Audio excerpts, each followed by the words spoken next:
So realize that this land that we call Iran, this land is actually one of the most historic and influential in human civilization, not just in Islamic civilization.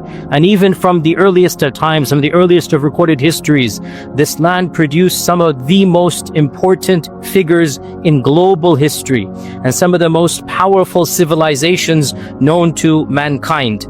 You have people like Cyrus the Great. And Cyrus the Great, actually, some of the scholars even considered him to be Dhul Qarnayn. You know, there's a controversy who is Dhul Qarnayn, and there are many contenders. One of the contenders is Cyrus the Great. I'm not saying that's right or wrong. I'm just saying that is one of the contenders. Cyrus the Great is considered to be the founder of the first great civilization of Iran in 550 BC, and it stretched over 3 continents. And this eventually led to the Achaemenid Empire, which was one of the first empires to have a universal set of governance, of law, somewhat open-mindedness in religion, and again, one of the primary civilizations of pre-modernity. And the religion of Iran is also a unique religion, Zoroastrianism. It is founded in Iran itself. Zoroaster is considered to be the founder of that faith tradition. And when the Muslims encountered it, they treated Zoroastrians like Ahl Kitab. So they said, if you are going to be treated like the Ahl Kitab. And in the time of the Prophet ﷺ, the Iranian civilization was under the Sassanid Empire, 224 to 651 CE. And the Sassanids, the Sassanid Empire, was the empire that the Qur'an itself mentions when it talks about the reality of the Romans and the Persians engaging in warfare. This is the Sassanid Empire.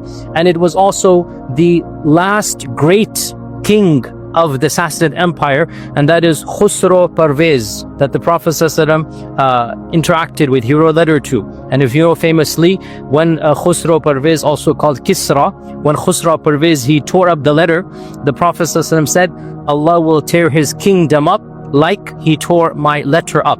And this was a prediction that proved not only to be true, but also it is an amazing reality to the end of over 1,000 years of Persian dominance. Over 1,000 years, different dynasties had ruled. And this is one of the strangest quirks of history, how such a great civilization within less than a decade crumbled. The Romans and the Persians were at war for decades, in fact for centuries. The Byzantines and the Sassanids were at war for decades in the time of pre-Islam. They couldn't get rid of each other. A third civilization, which wasn't even known as the civilization, the Muslims, rises up, takes on simultaneously the Byzantine Empire and the Persian Empire, carves the Byzantine Empire in half and acquires it. Bilad al-Sham and Egypt and Alexandria and North Africa, this was all Byzantine lands. All the way to Andalus, it was Byzantine lands. And Islam conquers it and eliminates the Sassanid Empire in totality. There is no remnants left of that original empire. The Muslims famously conquered it. Primarily the most important battle, which should be known to all of you, at least by name, the Battle of Qadisiyah. And the primary person is Sa'd ibn Abi Waqqas, associated with the Battle of Qadisiyah. It is, in my mind, one of the most surreal moments of not just Islamic history, of history, to imagine the Sahaba themselves, the people who broke bread with the Prophet ﷺ, the people who interacted with, who fought at the Battle of Badr, who saw the time frame when Islam was almost eliminated from global history. Those same people walked in the palaces of Khusro Parvez. I mean, it is surreal to imagine. Wallahi, it is, if you understand this dynamic, it is just phenomenal to understand. And in particular, the Sahabi Salman al-Farisi, I've given a whole lecture about him, even at Epic I talked about this, that to me this is just an ayah min ayatillah. Without a doubt, this is a miracle that somebody like Salman al-Farisi, who as a Persian would never have had the pass to enter the palace. He would never have had permission. And he is appointed the governor of Persia. Unbelievable, from where to where. This is in the lifetime of the senior Sahaba. We're not talking about Andalus and China that happened in Zaman Tabi'un. The first batch of Sahaba, Umar ibn al-Khattab radiallahu anh, in his time frame, Qadisiyya occurs. And the Sassanid Empire is completely acquired by the Muslims, and this is without a doubt a miracle that Allah gave to the Muslims. They couldn't have done it by their numbers, they couldn't have done it by their training, they couldn't have done it by their weapons. There is no comparison. You have one of the mightiest empires known to mankind. Go read books of history. Go look at their armament and their weaponry, their ferocity. And then you have a new civilization, not even a civilization, not even known to mankind. And they take them on and they become, as they say in Arabic, khabar kana. They become something that is just found in the books of history. And so the Muslims not only acquire this land, eventually Ali radiallahu anh moves his capital to this region. Remember, Iraq and Iran were basically one entire region in this time frame. The capital of the Sassanid Empire was Ctesiphon. In Arabic is called Madain. This is actually currently inside of the city of Baghdad. So understand that when we say Iran, we're not talking the modern country. Obviously, we're talking the civilization. And the capital is now in one of the suburbs of the modern city of Baghdad. This is where it ruled. And of course, we mean the Iranian civilization, not just the one country here. The people who spoke the language, the entire area that includes Azerbaijan and other regions, that whole region is basically the Persianate Empire. And the Umayyads then took over. And during this time frame, the conversion rate to Islam was very minimal. It's very interesting here that when the Umayyads ruled for 90 years, the Persian kingdom, or the Persians are remnants, the civilization by and large did not embrace Islam. According to a number of surveys and studies, less than 10% embraced Islam. Why is this the case? There are a number of reasons given, but most likely the number one reason, frankly, can be the Umayyads themselves were not encouraging conversions, and they had a very hierarchical policy, and this is well known. And when the Abbasids began their revolt, they actually allied with the Iranian converts. The Iranian converts and the other Muslim converts from non-Arab backgrounds, they were the main bulk of the Abbasid supporters. Why? Because one of the slogans of the Abbasids was that the Mawali are the non-Arab converts, are going to be treated the same as the Arabs, which is of course Islamic. The Umayyads didn't have this policy. The Umayyads had a more pre-Islamic tribal policy. So when the Abbasids came to power, and also the capital shifted, to that region as well, this is when conversion began exponentially. And this really shows you how mu'amala changes the hearts of people. Right? When did the bulk of conversion happen? It happened in the time of the Abbasids. So much so that by the end of this era, 90% of this region was Muslim. As is the case around the Muslim world, there was no forced conversion. We thank Allah, there has not been a single case of civilizational forced conversion anywhere. Whether it was in Egypt, whether it was in Andalus, in North Africa, in Bilad al-Sham, in Iran, there was never forced conversion. Yes, conversion is incentivized. Yes, you get perks, tax benefits. We're not going to deny that. But nobody is putting a sword and saying convert or die. This is just a myth. And the very fact that when the Umayyads were harsher, less conversion. When the Abbasids were nicer, more conversion. It shows you what? Conversion is coming from the heart.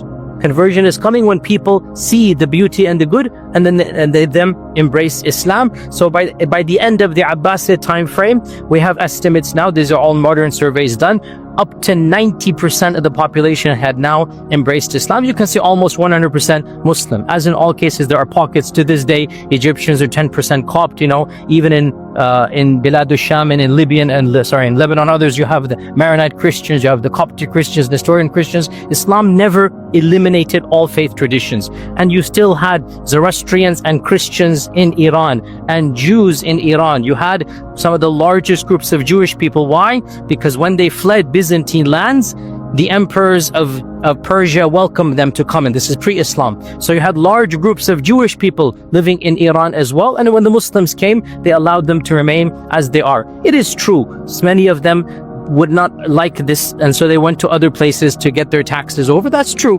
And that's why many Persians, when the Muslims conquered Persia, they decided, especially the rich, they decided to migrate voluntarily. They weren't forced to. And they went to the closest neighboring polytheistic region, and that is India. And when they went there, so they were called the Persians, the Parsis. And as you know, to this day in India, there's a group called the Parsis, and this is the Parsis. And the Parsis, they're from the Iranian merchants, the rich people who didn't want to pay the extra taxes. They wanted to just, take their wealth. And so they voluntarily migrated to India, and their descendants are still there to this day. Now, I'm not going to go over all the history of Iran, but I will mention a few key points. Of the points that I want everybody to know is that Iranian scholarship shaped Islam. This is a non-controversial statement. The ulama of that region shaped Islam. They contributed unbelievably in every single discipline. And in fact, we even have prophetic ahadith that seem to indicate this. It is said, and these ahadith are found in Tirmidhi and in Mustadrak of al-Hakim and in other books, that the Prophet was sitting with Salman al-Farisi, and he said, لو أن العلم في الثريا لتناوله رجل أو رجال من أهل فارس من أبناء فارس. And in one version he pointed to Salman and he said من قوم هؤلاء, that if knowledge were placed in the farthest stars, people from Persia, and in one hadith Salman al-Farsi's people would go and get that knowledge. And this hadith is in Tirmidhi and other books as well. And a number of scholars have considered to be authentic. So why is this the case? Because Persian civilization was really the most literate and the most sophisticated. It actually excelled Byzantine civilization. And when they became Muslim, they brought their brains to do khidmah to the religion of Islam in a way that there was no other civilization that had that expertise. So where to begin? Wallahi, there could be many lectures given about the contributions of the Persianate empire civilizations to Islam, the Persian scholars to Islam. Where to begin? Arabic itself. Ya ahla lughat al-Arab. Who codified your language? Who wrote the first book of grammar? Sibawayh. Through and through Persian. Sibawayh, born in a Persian family, spoke Persian better than Arabic. It's his mother tongue. And he writes his famous book, Al-Kitab. That's the title of the book, by the way. Al-Kitab. And it is the first and the the mother of all books in Arabic grammar. It's a Sibawayh. In hadith, oh my God, hadith wala haraj. It is as if the majority of muhaddithin are from this land. Imam Bukhari, Imam Muslim, Imam Tirmidhi from Tirmidh, Imam al-Nisa'i, Imam Ibn Majah from Qazwin. It is as if like only basically Abu Dawood and Imam Ahmad and others are from pure Arab. Otherwise, all of these, and that's just the main generation. If you want to go beyond that, we can keep on going, right? You look at the scholars of fiqh. Abu Hanifa, الناس عيال في الفقه على أبي حنيفة. Imam Shafi'i is allegedly reported to have said, people are indebted when it comes to fiqh to Abu Hanifa. What was Abu Hanifa? An Arab? He was Persian through and through. He spoke Farsi at home. Abu Hanifa is the first of the great fuqaha, and he is pure and through Farsi. And after him as well, you have so many Al-Jassas and others from the same tradition. The scholars of tafsir, Imam al-Tabari is from that civilization. Az-Zamakhshari is also Persian stock.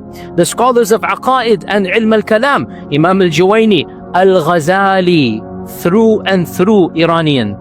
Al-Ghazali represents Iran of the 11th century. This is Iran is Iranian Islam.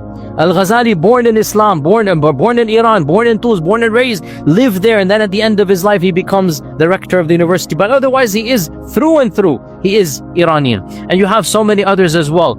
And of course, let us not forget some of the greatest civilizational poets of the Ummah. Poets who really brought a level of culture, civilization to the Ummah. You have Firdausi and his famous book. Who knows his book? The what? The Shahnama of Firdausi. You have Hafiz. You have Jalaluddin al-Rumi. You've all heard of Rumi. What language did Rumi write in? Not Arabic. Rumi did not write in Arabic. Hafiz did not write in Arabic. They're writing in Persian. And that is why Persian was, after Arabic, it was the most important language of Islamic civilization. And we see its impact globally across the world, even in India. What was the noble language? It was Persian. And that is why even Iqbal, a century ago, which language is he writing in? In Persian. This is the influence of the Persian civilization on Islam. We have to understand there's no civilization that is impacted, obviously other than the local Arab and Hijaz, after obviously the Arabian civilization. The Iranian civilization, the Persian civilization impacted Islam more than any other and benefited more than any other. Now, all of these great names I mentioned are of course Sunni. Yes, Rumi and all of them were Sunni. But unfortunately, we in our minds have no idea. And we associate Iran with 12er Shiism. Now, this is a sensitive topic. I'm not getting sectarian. Literally, I'm just being historic right now. So there's no judgment. I'm just telling you what happened. The sad reality, the average Muslim is just dismally unaware that Iran was a bastion of Sunni ilm, Sunni hadith, Sunni fiqh, Sunni tasawwuf, Sunni everything. Except recently it changed. And most people don't understand the debt we owe Iranian or Persian civilization. I just give you some of the names. There's so many more as well, by the way. So what happened? How did Iran become 12er Shia? How did that happen? And again, I'm not being sectarian. I'm just being factual right now. This is literally Allah's qadr because of one man. One man.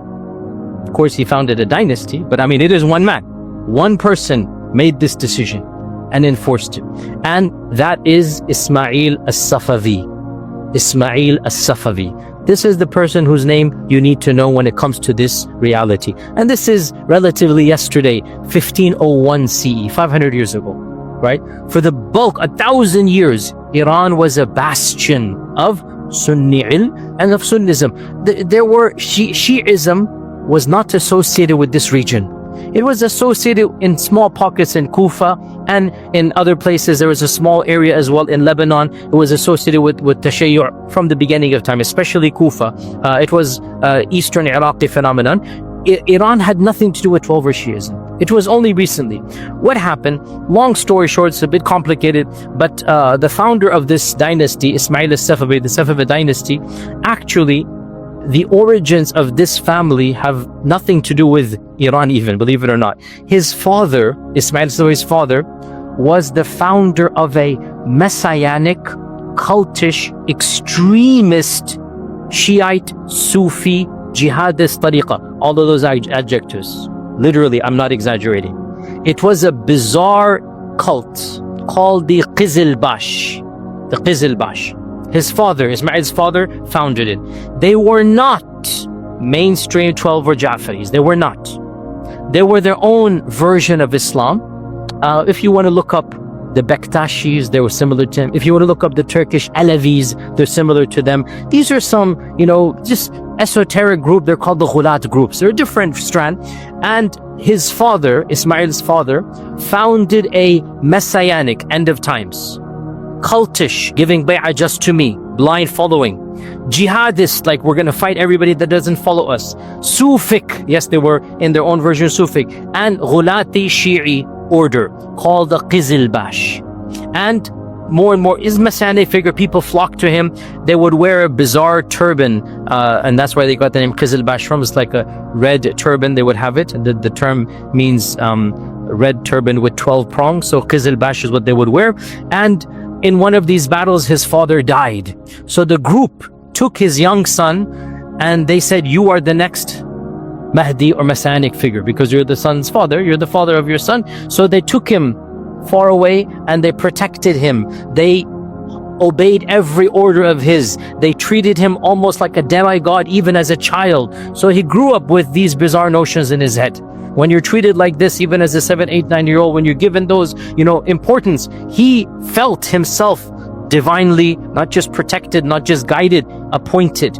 And there are reputable, authentic reports that indicate he felt he is the Mahdi. He felt he is the Imam al-Ghaib of the Shia. And in fact, it is quite clear, he even said he is the return of Imam Ali himself. He had these strange beliefs. So he is not mainstream 12er. He is not your traditional 12er Shia. He is his own version. At the young age of 12, 13, whatever, he then says, Khalas, we're going to go and conquer the world. And he gathers his followers because they have put him on the pedestal, so they actually follow him through. And because they're fanatical warriors, and whatever the politics and the political situation, the weaknesses of the time, he manages to actually conquer a large, not he with his generals, with his large army, he conquers what we now consider to be the land of Iran. And when he enters the famous city of Tabriz, which is in Iran, Tabriz, when he enters Tabriz, he then announces himself for the first time in 2,000 years. The term has never been used. He says he is the Shah of Iran. Now, who used this term in the past? No Muslim ruler. This was something Cyrus used. This is pre-Islamic. This is not something any Muslim ruler ever used. This is a term that has nothing to do with our faith. The first Shah of Iran in the Muslim time frame is this guy Ismail al-Safavi. And at the age of 14, 15, he publicly declares, from now on, we are going to have 12er Shi'ism as the state religion. His advisor said, don't do this. You are going to the people are not Shia. This is where he said, no, Allah has sent me. I am the chosen of Allah. Allah has designated me. I am the Mahdi al-Muntadhar. I am this and that. And I will enforce 12er Shi'ism. How? This is when, again, I'm not being sectarian, but it will come off as criticism because it is criticism. What happened should not have happened. But I don't mean to inflame sectarianism simply by describing the past. One of the most brutal cases of religious forced conversion in human history took place right now. This is a reality that most people are unaware of, but it needs to be said. And any fair-minded person, I would hope, even if they're 12er Shia, I would hope they would say, this should not have been done. Even if you think that is right, the way he went about doing this is one of the most brutal mechanisms in human history. What did he do? Literally at the age of 4, and he's 14, so remember, because he's so young, fanatical, and he's been treated his whole life the way he does, so he issues a decree that immediately, henceforth, all Sunni masajid will become Shi'i. All Sunni madaris either shut down or become Shi'i. Every khutbah will have a section in it where, astaghfirullah for even saying this, Abu Bakr, Umar and Uthman radiallahu anhum, we will give la'na, tabarru from them. Tabarru. And we will force all of the senior scholars to publicly do the same. And if they don't, they shall be imprisoned, jailed, or executed. And we will convert the system from being Sunni fiqh to being 12er Ja'fari fiqh. And by the way, one thing is interesting, he kind of understood he couldn't import his extremist version of Shi'ism. So the closest thing that he could think of was at least 12er Shi'ism. Because 12er Shi'ism at least had some fiqh and some, whereas his version or whatnot was absolutely unique in this regard. And this is a political statement as well. Why? Because he wants to break clear of the Ottoman Empire and of the entire, he wants full independence. He wants no ties with anybody else. How are you going to do that? You're going to do this by establishing your own faith-based system that has no parallel in the entire world. It was a political move, And we know this because he was not a 12er Shia growing up. He's not a believing 12er Shia growing up. It's a political move to maintain despotic independence. Everybody's going to be following a new system. And this is exactly what he did. That for the next 100 years, him and his descendants basically executed thousands of scholars, senior scholars, who refused to publicly curse the three khulafa. They exiled or forced exile, or the people themselves had to flee for their lives, hundreds of thousands of people. They imprisoned tens of thousands of opposition and Sunni imams, and there were no Shi'i scholars, or very few. So what are they going to do? I mean, there were no in Iran. What are they going to do? They began importing senior 12er clerics, especially from what we now call Lebanon, in a place called Jabal Amil. So Al-Amili family, they came. Ali al-Karaki, Zainuddin al-Hamili, these are famous 12er Shia scholars of a particular strand of Shi'ism. By the way, many Sunnis are unaware, just like Sunnism, when we say Sunni, I mean, there's like a gazillion movements within Sunnism, right? Understandably, 12er Shi'ism also has many movements within it, many understandings. And so it's interesting that the version that is found in Iran basically is this type of overall fikr, which goes back to whom the Safavids imported. The Safavids brought in groups of clerics from this region, especially of Al-Amil region, and these people then were given full license. The country is yours, theologically. Do what you will. So they instituted curriculums. They built madaris in Isfahan, in Qazwin, in Tabriz, some of which are still standing to this day. They began training their own scholars, and they effectively banned Sunnism. One simple statistic: in 1500 CE, Shi'ism was less than 5% of Iran. Just like with every city, there must be some, less than 5%. Within 100, 150 years, Shi'ism becomes 95%. This is a simple statistic. And this should not have happened. But this is why Iran is now 12er Shi'i.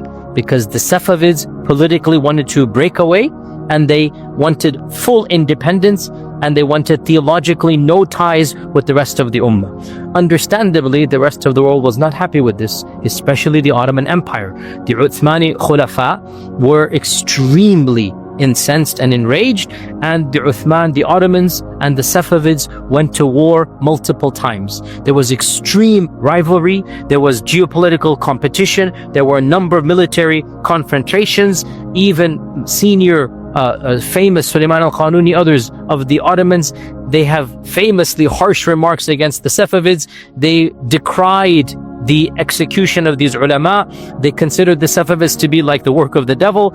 And modern historians say, and there's really an element of truth, I don't mind saying this, that there's an element of truth.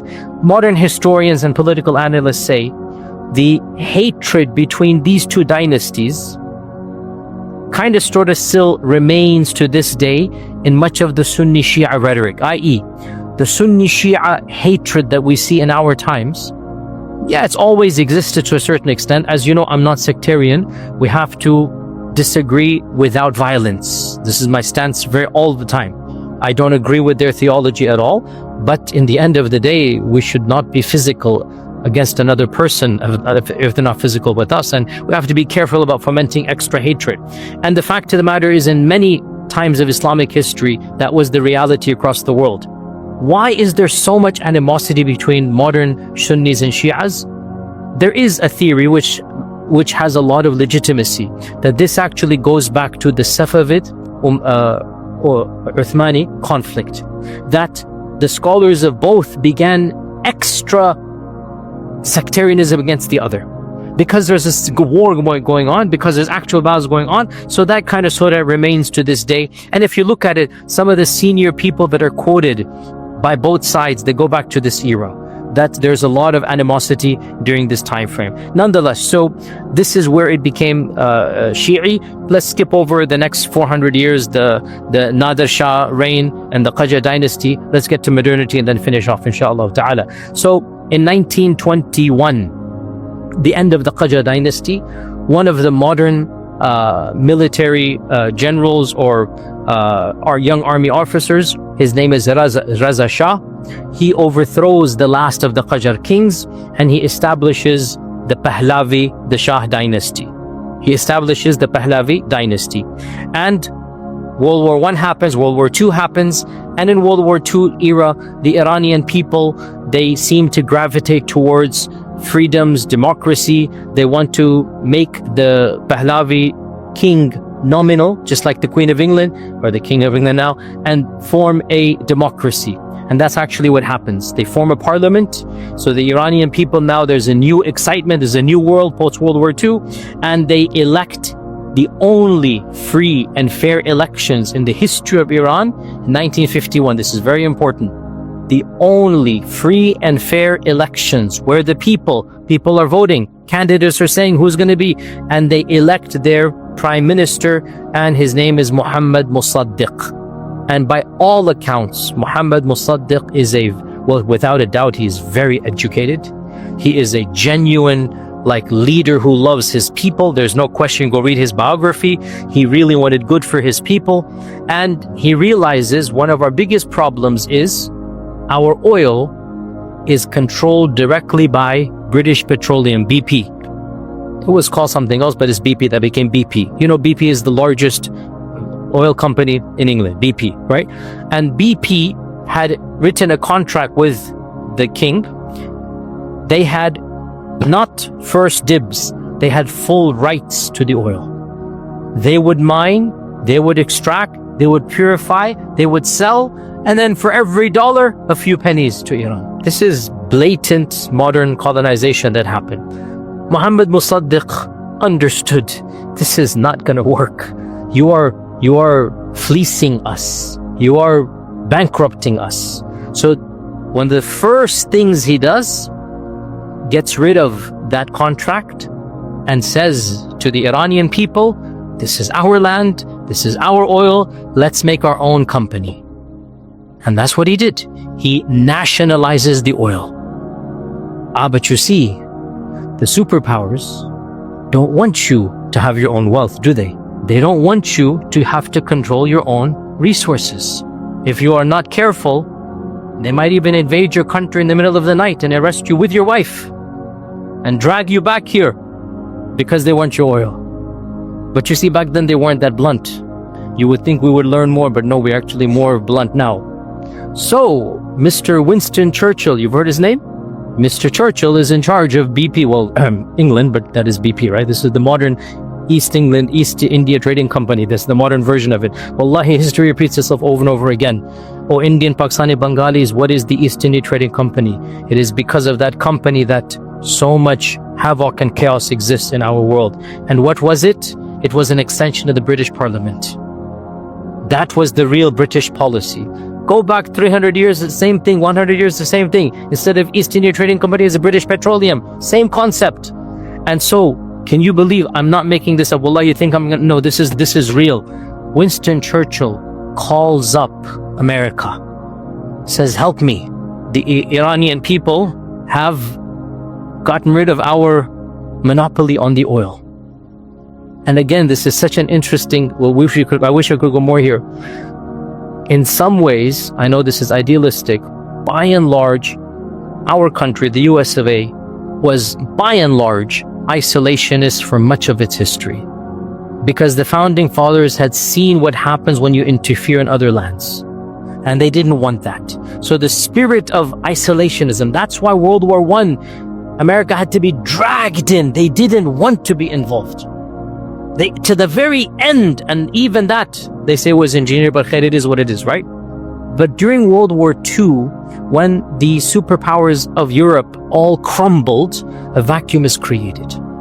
And it is that vacuum in which America now, we're seeing now, to be honest, many people are saying the decline has long begun, but that's a separate story altogether. Empires take centuries to decline, decades to collapse.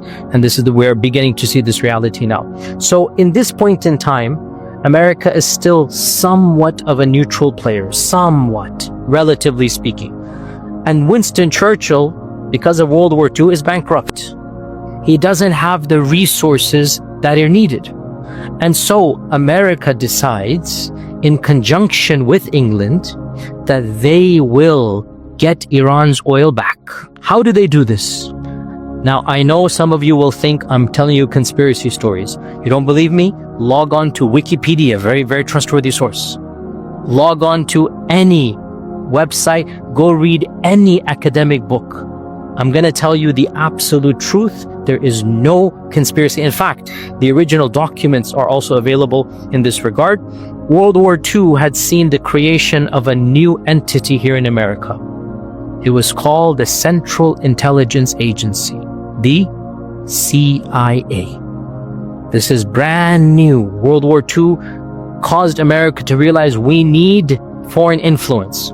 And the CIA, you should all be aware, operates outside of presidential and congressional and senatorial jurisdiction. It is not, there are no checks and balances.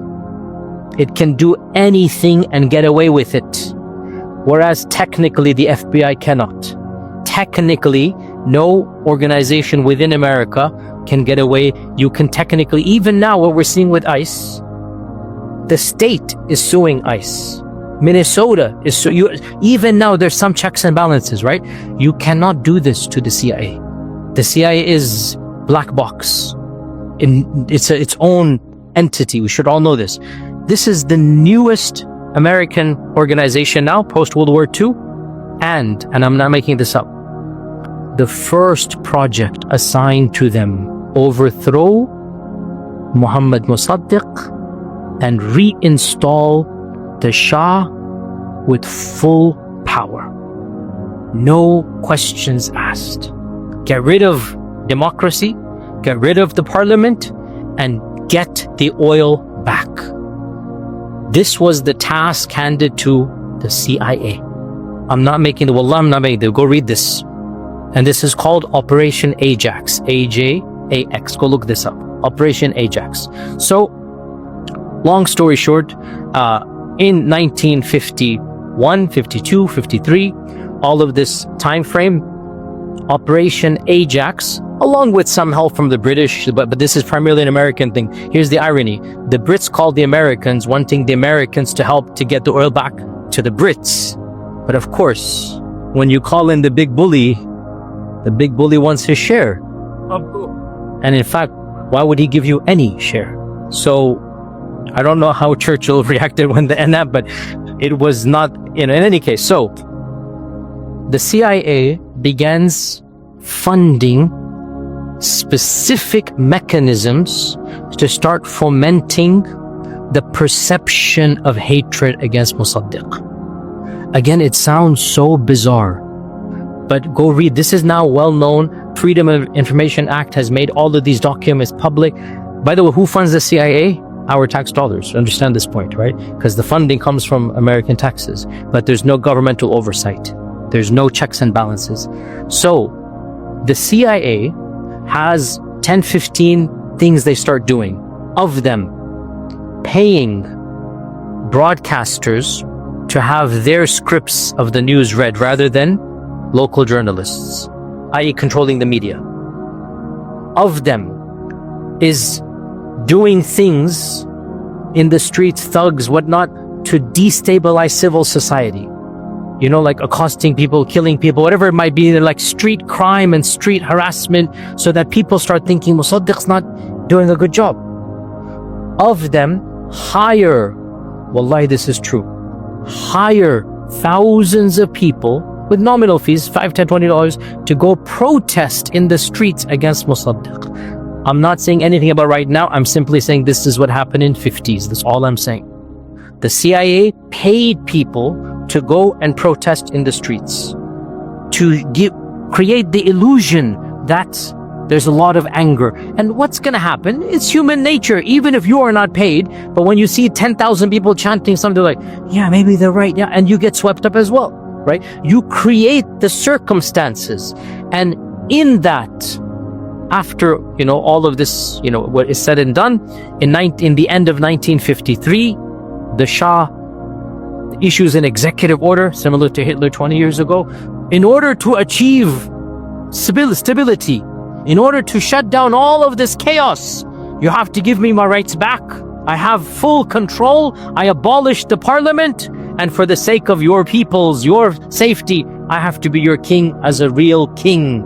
And I'm going to arrest Musaddiq. I'm going to execute 2, 3, 4 people were executed, right? The other ministers, whatnot. Musaddiq dies under house arrest. They didn't actually execute because he was too popular. Believe it or not, he was so popular that they didn't actually want to execute him. So they kept him in house arrest until he died. And then from 1953 until he was deposed in 1979, the Shah of Iran, who was the son of the founder I told you about, the Pahlavi, it was his son. The Shah of Iran rules Iran with one of the most brutally repressive regimes of the last century, with direct aiding and abetting of America and England. Because why? As soon as he arrests Musaddiq, what do you think happened to the oil? BP didn't get it. Shell, Exxon became the #1 extractor, refiner, and seller of Iranian oil. Politics and commerce, hand in hand. US foreign policy, multinational corporations, hand in hand, over and over and over again. Whether it's the Gulf War, whether it is then, whether it is now, there's always the two colluding together. This is the reality. And because the Shah did the bidding and the oil is the Americans' oil, they didn't care how repressive he was. We want you in office, you do whatever you need to do. And in his time frame, the level of brutality against his own people, all that we hear about of later on Libya, Iraq, whatever, it began with Iran. All the brutalities that happened afterwards, Iran is where it began under the Shah. And go speak to any sane Iranian of that time frame who will tell you the realities of how evil this man was. You couldn't even have a private conversation in your house with your friends criticizing the Shah. If you criticize the Shah in private conversation, you would be disappeared, perhaps never heard of again, executed, tortured in the worst manner possible, because one of those people would turn out to be a spy. He'd get money to turns you in, he gets some money, and you're gone for life. 25 years he ruled with an iron fist. To give you one example, in 1971, Muhammad Reza Pahlavi, the Shah, he staged what is considered to be one of the most extravagant celebrations in human history. It was his birthday, and it was coincidingly, he said, the 2500th anniversary of the Persian monarchy. So he threw a birthday party, the likes of which the world has never seen. It is estimated he spent over $300 million of that time frame's money, which is probably $1 billion now. He invited every world leader. The guest list is just unimaginable. A who's who of royalty. And he created an entire city and a whole week long of events. And you can see video footage of it. While his own people right outside were starving for food. What is going to happen when you spend like $1 billion on a festival? All the kings and queens and all the rich are inside, and the people barely have food to eat. What do you think is going to happen? In this climate, and again, I'm not taking sides, but I understand exactly why it happened. People come along whose version of Islam we might disagree with, but whose integrity was not for money or power or fame. And they said, this is a land for our people and not for sellouts. And when you use the name of God and people are already far away, they get a sense of peace. And a figure known as Khomeini starts rising up as an opposition, claiming that it was time for the Shah to leave and for a new era to be ushered in. People who had nothing to do with religion were so sick of the Shah, they sense from this guy, at least he is one of us. And clearly he's not a stooge of the foreign powers. Again, we have our strong disagreements theologically, but understand, in the late 70s, the average Iranian was pro-Khomeini. Understand this point. Even if they weren't pro-Shia, unbelievably. The two had nothing to do with each other. And when you look, I want all of you to look at the video footage of when Khomeini returns from Paris in exile, because it was him who became the voice of the opposition. Go look at the video footage of the streets of Tehran. Non-hijabis are cheering for Khomeini because they have no idea what's going to happen. Clean-shaven men who have probably never prayed for years are going berserk. Return of the Khomeini. They think now is the good era coming in. They don't understand they're going to have their own, a different set of problems, because there is no idealistic and whatnot. Nonetheless, you have to understand one thing, that the antagonism that the people had towards the Shah was also the antagonism they had towards America at that time frame. Those of you older than me, I barely remember this, very vaguely as a child, the 1979 takeover of the embassy. It didn't come out of thin air. There's no justifying, but understand why were people angry? Because that was the time when the reality of the coup of 1953 became public knowledge. Everybody knew America was the one who put the Shah in power and who kept him in power and who was behind all of this repression. That's why the anger exists. It didn't come out of thin air. It's not that Iranian people are born with the DNA against America. There are socio-political reasons for that anger. And that anger was manifested in what happened with the takeover of the embassy. And of course, Jimmy Carter lost his presidency because of that. Again, it's interesting how it all relates together. The American public was never told, and they still don't know about the role that they played in Iran, even though it's public knowledge, but it's not taught in the curriculum. And one thing leads to another.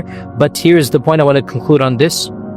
Whenever people rule in the name of Islam, their policies become equated with the religion of Islam.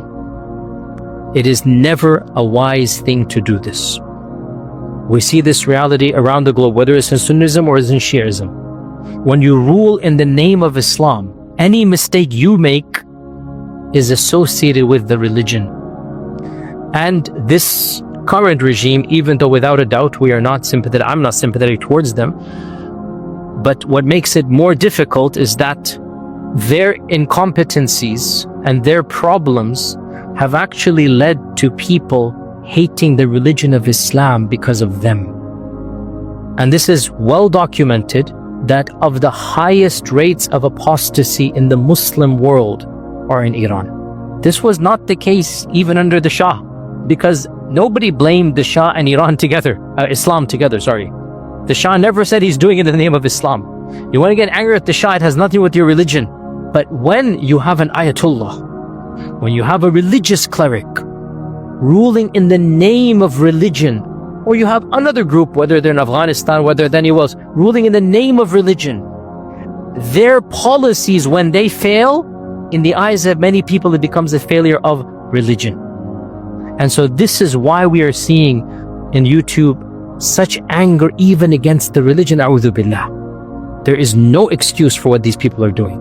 You don't burn the mosque, you don't, but this is their crazed mentality.